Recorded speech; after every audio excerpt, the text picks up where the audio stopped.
जय हिंद दोस्तों। तो आज की इस वीडियो में हम लोग समझेंगे इन्फिनिटी के बारे में।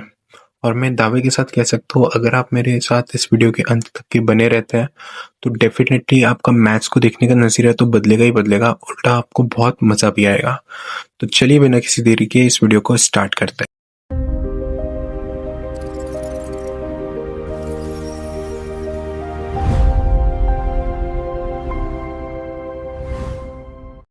तो सबसे पहले हम लोग बात करते हैं कि इन्फिनिटी होता क्या है। बेसिकली अगर कोई भी ये सोचता है कि इन्फिनिटी एक नंबर है, बहुत बड़ा नंबर जिसे हम काउंट नहीं कर सकते या जिसे हम बता नहीं सकते, तो मैं ये बता दूं कि इन्फिनिटी एक नंबर बिल्कुल नहीं है। कई सारे लोग ये सोचते हैं कि इन्फिनिटी एक नंबर है, तो ये इन्फिनिटी एक नंबर बिल्कुल नहीं है। इन्फिनिटी का सिंपल सा मतलब ये है कि अनंत, ऐसी चीज जिसका कुछ भी अंत ना हो, जिसे हम गिन ना सके, जो अनकाउंटेबल हो, एंडलेस हो, वो इन्फिनिटी है। ये एग्जाम्पल लेके समझेंगे। जैसे कि अगर आपसे कोई पूछे कि कितने रियल नंबर्स है 2 और 3 के बीच में, हमें बताना है।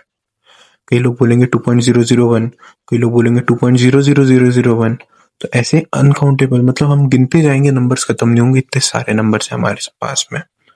अगर आप धरती से लेके सूरज तक के एक पेज पे बिछा दोगे ना और नंबर लिखते जाओगे, तो भी पेज बहुत छोटा पड़ेगा, इतने सारे नंबर्स हैं। लिटरली इतने नंबर्स हैं कि आप गिन ही नहीं सकते, कभी बता ही नहीं सकते। तो ये है इन्फिनिटी, जिसे हम गिना ही नहीं जा सकता, जिसे गिन ही नहीं सकते। अगर कोई इंसान ये दावा करता है कि मैं नंबर्स बता सकता हूँ कि कितने नंबर्स है 2 से 3 के बीच में टोटल, तो भाई कमेंट सेक्शन आपके पास है, आप लिख दीजिए और आप अपना फ़ोन नंबर भी डाल देना।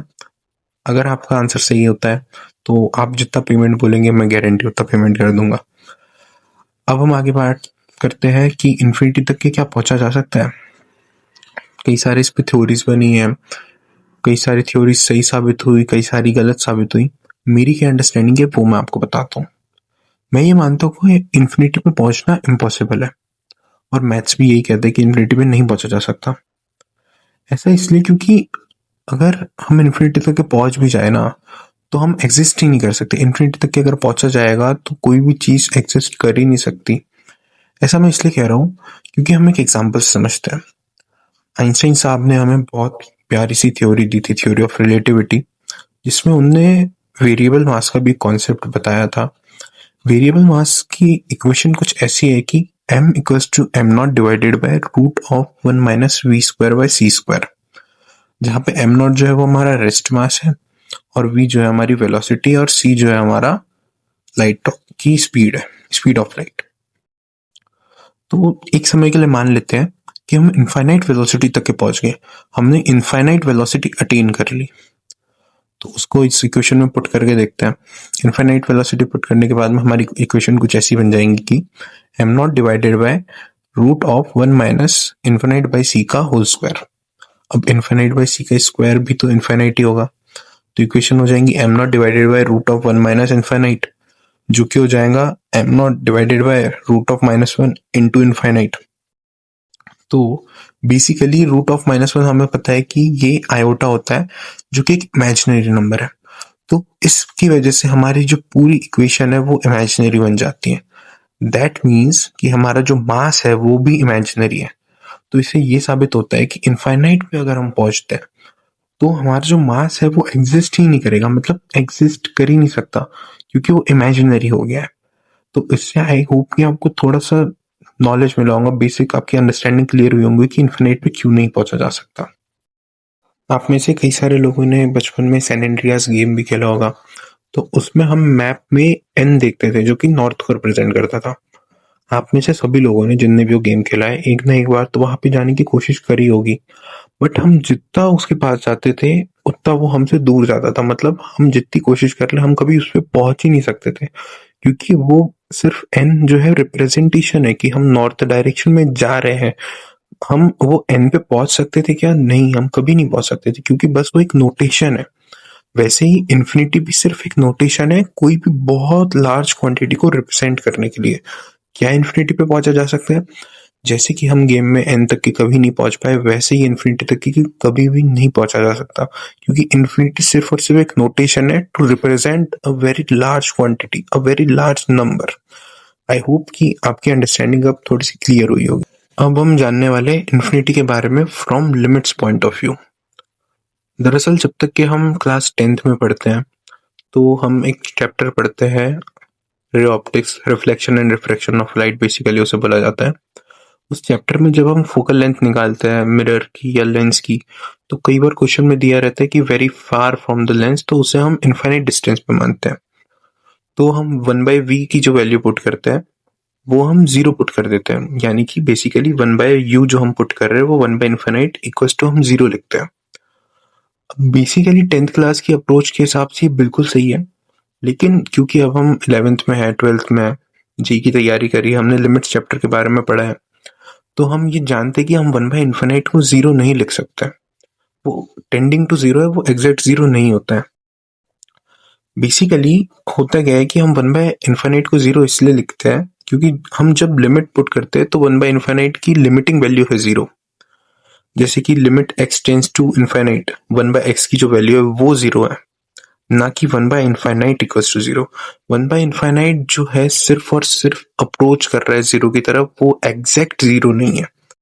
अब कई सारे लोग जो है वो यहाँ पे ये भी सोचेंगे कि हम 1/इनफाइनिटी टेंडिंग टू 0 लिख दे रहे हैं, तो हम 0 को LHS साइड भेज के 1/0 टेंडिंग टू इनफाइनाइट भी लिख सकते हैं। नहीं, ऐसा बिल्कुल नहीं है, क्योंकि जो हम एरो यूज कर रहे हैं वो सिर्फ टेंड करने का नोटेशन है। जो हम LHS से RHS चीजें भेज देते हैं या फिर RHS से LHS चीजें भेज देते हैं, वो सिर्फ और सिर्फ हम या तो प्रोपोर्शनलिटी के केस में भेज सकते हैं या फिर इक्वलिटी का साइन अगर होल्ड कर रहे हो तो भेज सकते हैं। हम जब टेंडिंग की बात करते हैं तो ये चीजें हम नहीं कर सकते कि RHS की साइड को हमने LHS में भेज दिया, LHS की RHS को। तो आई होप कि आपको ये समझ आया होगा कि हम ऐसा क्यों नहीं कर सकते कि 1/0 टेंडिंग टू इनफाइनाइट हो। अगर हम इसे लिमिट्स के परस्पेक्टिव से भी देखें तो limit x tends to 0, 1/x जब हम करते हैं तो हमें ये पता है कि लिमिट एग्जिस्ट करने के लिए LHS और RHS जो है वो इक्वल होना चाहिए। बेसिकली LHL और RHL, लेफ्ट हैंड लिमिट और राइट हैंड लिमिट जो है वो बराबर आनी चाहिए। तो यहाँ पे हमारी दोनों बराबर आ ही नहीं रही है, एक माइनस इन्फाइनाइट आ रही है तो दूसरी प्लस इन्फाइनाइट आ रही है।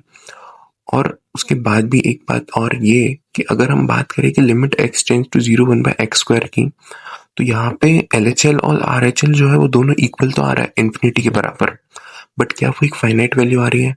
नहीं आ रही है। तो अगर हम ये कहें कि लिमिट जो है एग्जिस्ट कर रही है, दोनों LHL और RHL इन्फिनिटी के बराबर आ रहा है, तो हम ये नहीं कह सकते क्योंकि इक्वलिटी का साइन होल्ड ही नहीं करता इन्फिनिटी के लिए। अगर हम इन्फिनिटी के साथ इक्वलिटी का साइन लगा रहे हैं तो ये सरासर गलत बात है। इसलिए गलत है क्योंकि इक्वलिटी का साइन जो है वो सिर्फ और सिर्फ हम नंबर्स के लिए होल्ड कराते हैं।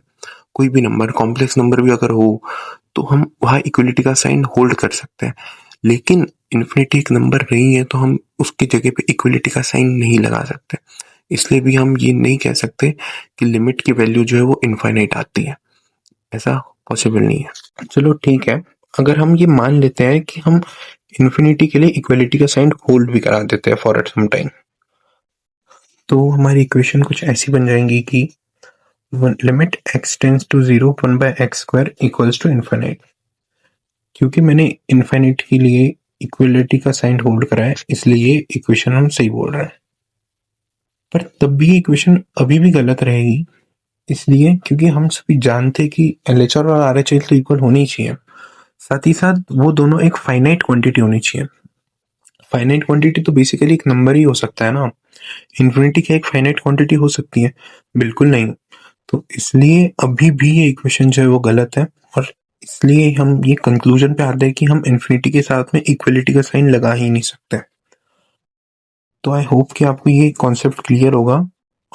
अब हम बात करते हैं कि कई सारी बुक्स में ये लिखा जाता है कि लिमिट की वैल्यू वो इक्वल्स टू इन्फिनिटी दे देता है। तो मैं ये बताना चाहता हूँ कि इन्फिनिटी जो है वो सिर्फ एक नोटेशन की तरह यूज कर रहा है। तो अगर आपको कहीं भी इन्फिनिटी लिखा दिखे ना लिमिट की वैल्यू, तो आपको ये समझना है कि लिमिट जो है वो एग्जिस्ट नहीं कर रही है।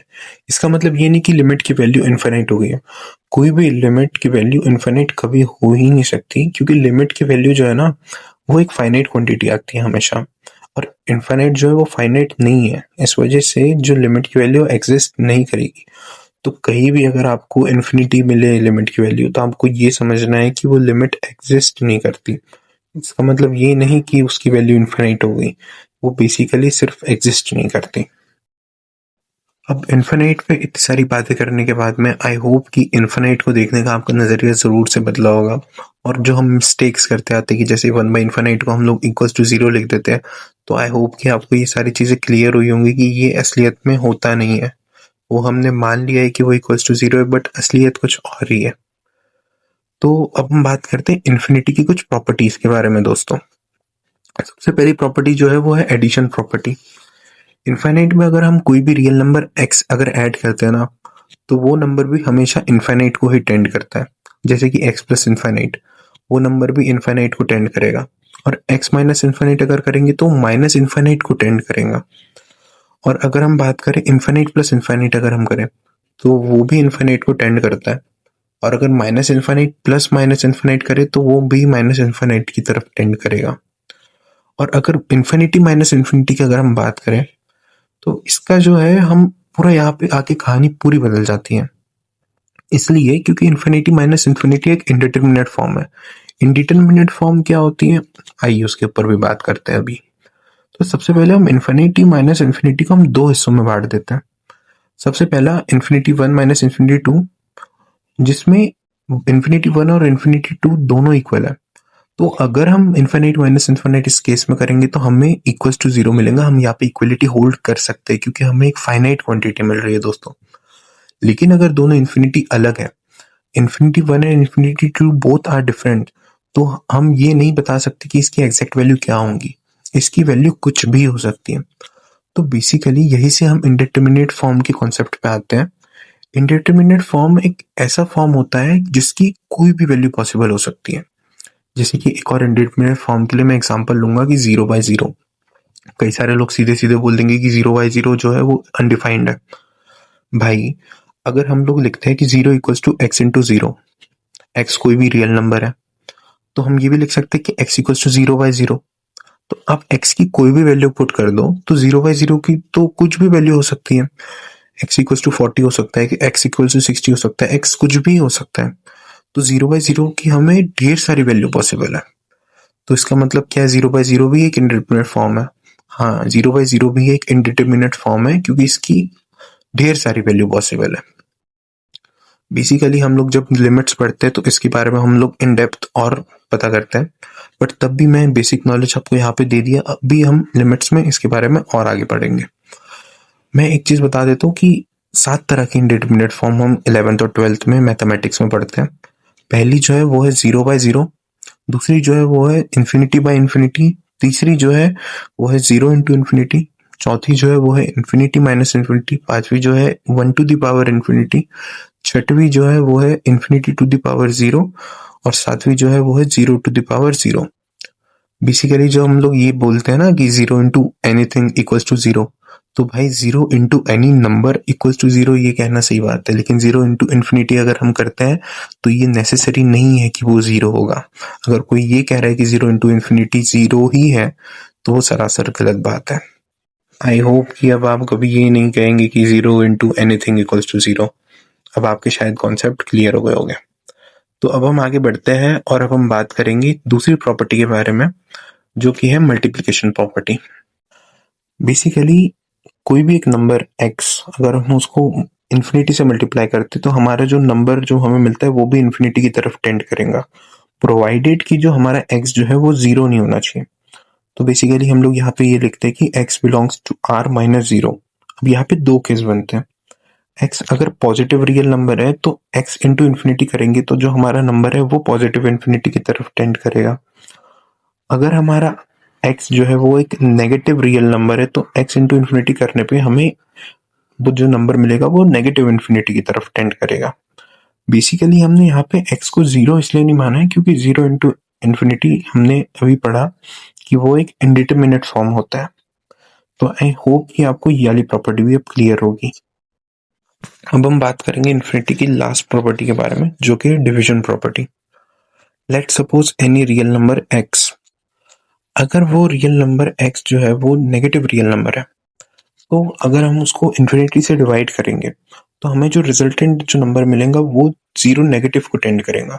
मतलब 0 को तो टेंड करेंगे ही, but from the left side. अगर वो उसको हम माइनस इन्फिनिटी से डिवाइड करेंगे तो वो जीरो को from the positive side tend करेगा, मतलब from the right side of the number line. अगर x जीरो हो जाता है तो जीरो बाय इन्फिनिटी जो है वो हमारा एक जीरो ही मिलेगा, वो भी टेंडिंग टू जीरो नहीं है, वो इक्वल्स टू जीरो होगा। इसलिए मैं कह रहा हूँ क्योंकि जीरो डिवाइडेड बाय एनीथिंग ये जीरो है, ये प्रूव्ड है। ऐसा ये जरूरी नहीं कि डिनोमिनेटर में इन्फिनिटी हो ही ना, अगर ऊपर जीरो और डिनोमिनेटर में इन्फिनिटी है भी तो भी वो इक्वल्स टू जीरो ही होगा। अगर हम ये कहें कि इन्फिनिटी डिवाइडेड बाय जीरो है तो वो भी टेंडिंग टू इन्फिनिटी होगा, ना कि वो एक इन्फिनिटी होगा।